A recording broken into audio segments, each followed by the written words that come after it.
বিশ্বকাপের খেলা চলছে সেই হাজার মাইল দূরে, কিন্তু এর উন্মাদনা ছড়িয়েছে শহর থেকে গ্রাম, গ্রাম থেকে প্রত্যন্ত গ্রাম, আবার বিশ্ববিদ্যালয় থেকে কলেজ, কলেজ থেকে এমনকি এর রেশ ছড়িয়েছে স্কুল প্রাঙ্গণ পর্যন্ত। আমরা এই মুহূর্তে রয়েছি বরিশালের ঐতিহ্যবাহী যে বিএম কলেজ প্রাঙ্গণ রয়েছে, ঠিক এই মুহূর্তে সেখানে রয়েছে। আমার পিছনেই ঠিক দেখতে পাচ্ছেন, এক পাশে ব্রাজিলের সমর্থকরা রয়েছেন এবং অন্য পাশে রয়েছেন আর্জেন্টিনার সমর্থকরা, এবং তাদের কাছ থেকে আজকে শুনবো তাদের সেই ফুটবল নিয়ে যে তাদের উন্মাদনা এবং তাদের যে কথা বলার জায়গাগুলো আজকে তাদের কাছ থেকে শুনবো।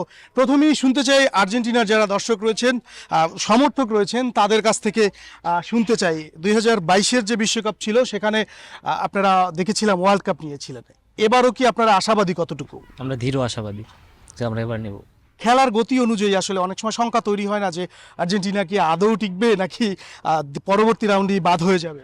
এটা মূলত হচ্ছে কি, আমরা 22-এর পর থেকে কোনো ভয় করি না, কোনো কিছুই না, কোনো দলই না, কোনো কিছুই আমরা ভয় করি না। 1930 থেকে 2026 পর্যন্ত এই পর্যন্ত 3বার তারা ওয়ার্ল্ড কাপ পেয়েছেন, আর ব্রাজিল পেয়েছেন 5বার। ব্রাজিলের অ্যাচিভমেন্ট তারা কিন্তু এখনো মেনে নিতে পারে না, তাদের হিংসা হয়। কিন্তু মূল কথা হচ্ছে কি, আমরা তাদেরকে লেভেল মনে করি না। দাদার আছে অনেক, বাপের ছিল অল্প, আর আমাদের আছে গল্প গল্প।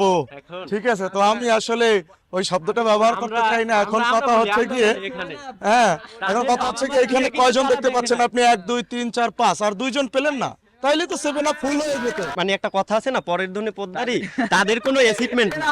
তারা জার্মানি 7টা দেওয়া গোল, মানে ওই যে কথা আছে না, পিতার অর্জনে পুত্র সন্তুষ্ট, সেরকমের একটা কথা আছে। তারা হয়েছে মানে এই জার্মানির অর্জনে। ব্রাজিল লাস্ট ওয়ার্ল্ড কাপ পেয়েছে 2002 সালে। এখন তাদের যারা মুরব্বী পার্সন আছে তারা 2002 সালে যে জার্সি পরেছে সেই জার্সি এখনো পড়তে পারতেছে। কিন্তু আমাদের হচ্ছে কি দেখেন, আমাদের হচ্ছে 2022 সালে আমরা 2 স্টার ওয়ালা জার্সি কিনেছি, আবার সেই কষ্ট করে আবার 3 স্টার, এবারে 26-এ আবার ওয়ার্ল্ড কাপ খেলার পর আবার 4 স্টার ওয়ালা জার্সি কিনতে হবে। আরে খরচই খরচ। ওই 22 সালের পরেই খেলা দেখা বদলে গেছে, এবার মেসি আছে, মানে ওদের পুরো শক্তি একসাথে হয়ে গেছে। তাদের ছিল কলঙ্ক, কেলেঙ্কারি এবং পেনাল্টির কাপ, হ্যান্ড কাপ না, পায়ের খেলা তারা হাতে খেলে দেয়। এই বিষয়টা খুবই হাস্যকর এবং ভিত্তিহীন, এটা আপনারা কিন্তু সবাই জানেন। 32টা বছর অপেক্ষা করছে, তারপর এত অর্জন। তাদের হেক্সামিশন হবে, তাদের হেক্সামিশন হবে না। ঠিক এমন বাকযুদ্ধই কিন্তু প্রতিদিন এই শহরের কলেজ থেকে পাড়াপড়শির যে গলি রয়েছে সবখানেই কিন্তু এই বাকযুদ্ধ প্রতিদিনই চলে। তো আমার কাছে বরিশাল থেকে আপাতত এতটুকু খবরই ছিল।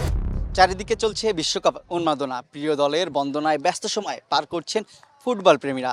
আমরা এই মুহূর্তে রয়েছি খুলনার সার্কিট হাউস ময়দানে। এখানে আমাদের পিছনেই ফুটবল প্রেমীরা রয়েছেন, তাদের কাছে জানতে চাইবো কে কোন দলের সমর্থন করছেন, কিভাবে এগিয়ে রাখছেন প্রিয় দলকে। কম্বিনেশন অনেক ভালো টিমের, মোস্টলি যেহেতু মেসি আছে সেহেতু একটা আলাদা ভরসা আছে মেসির উপরে। আশা করা যায় ভালো অনেক দূরে যাবে আর্জেন্টিনা। 2014 সালে খেলা দেখা শুরু করি, নেইমার আর অস্কারের খেলা দেখে বড় হয়েছি, সেই হিসাবে আমি 14 সাল দিয়ে ব্রাজিল ভাই। সেমিফাইনাল পর্যন্ত যাবে, তারপরে মনে করেন যে আরেকটু ভালো খেললে ফাইনাল পর্যন্ত যাবে। ফাইনালে যদি জিতে তাহলে আবার ব্যাক টু ব্যাক শিরোপা জিতবো।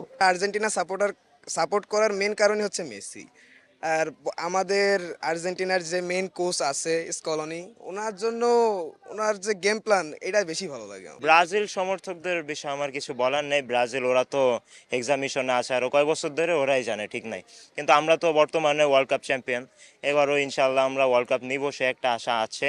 আমরা তো ওয়ার্ল্ড কাপের সবচেয়ে ফেভারিট টিম, মানে 1 নাম্বার আছে, যেহেতু আমাদের কাছে মেসি আছে, আমাদের কাছে নিকো পাজ আছে, পরে মার্টিনেজ আছে, আলভারেজ আছে, মানে মূলত টপ ক্লাস প্লেয়ার সব আমাদের কাছে। এখন আল্লাহ ভরসা, দেখা যাক। তারা অলওয়েজ পেনাল্টি হিসাবে জিততেছে ভাই, পেনাল্টি নিয়ে যাচ্ছে। ব্রাজিলেরা কি বলবো, বাপদাদার সম্পত্তি নিয়ে যা বলবে এই আর কি, কিছু না বললে মনে করেন যে পারে না।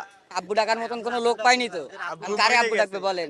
আব্বু মরে গেছে, পুরো আব্বু জার্মানি গোল দিছে জার্মানি, ডাকছে জার্মানির আব্বু। আড্ডা জমে উঠেছিল বিভিন্ন দলের সমর্থকদের মধ্যে। আর্জেন্টাইন ব্রাজিলিয়ান সমর্থকরা নিজ দলকে এগিয়ে রাখছেন বিভিন্ন পরিসংখ্যানে, পিছিয়ে নেই অন্য দলগুলো।